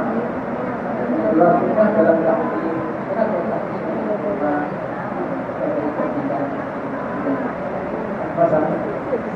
kalau pemahaman yang diberikan tentang orang kadang-kadang itu kan pokok yang dipakai orang yang beriman. Maksudnya daripada segala aspeknya maka bermanfaat. Maka bahwa itu dia juga bermanfaat. Saya bermanfaat, bermanfaat, bermanfaat, bermanfaat, bermanfaat, bermanfaat. Umpama-umpama orang yang tidak berubah adalah berbeda daripada pasangan bukan orang beriman dengan berkorban agar supaya kita dimasukkan dengan mereka mendapatkan rahasia daripada al-iman rahasia hasil sikap yang ditunjukkan oleh seorang istri dan seorang ibu dan juga oleh Allah Taala yang sabar Allah Taala dan hadis itu saya sebutkan bahwa Nabi ketika mengajukan harta rampasan perang tadi banyak kepada golongan dan tidak diberikan banyak kepada golongan yang lain, golongan yang lebih banyak oleh golongan bawah yang diberikan oleh Nabi supaya dia ikat kalau kerajaan aman dan juga negara agama dan itu bahagian daripada wasilah dan berdakwah yang terkait kepada Islam. Sementara ajarkan lebih banyak oleh Nabi dan yakin mereka adalah mempunyai keimanan yang kuat sehingga mereka disahkan oleh Nabi kepada keimanan yang sementara Allah diberikan harta kepada mereka berdekat dengan al-Islam. Wallahu ta'ala a'lam bishawab. Kita bagaimana sikap dengan mereka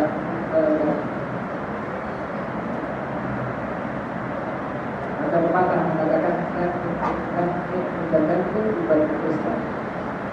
Dapatkan orang yang ditangkap disebabkan keberkatan perintah.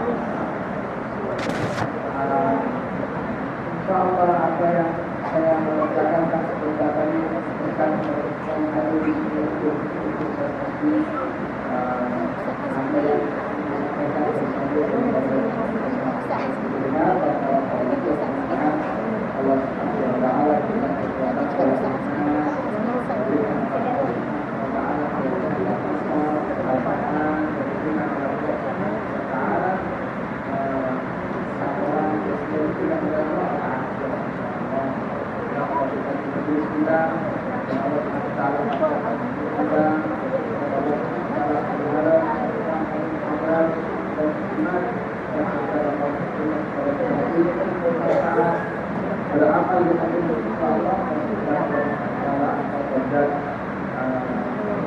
masjid atau apa kita tidak ada besar pada mereka karena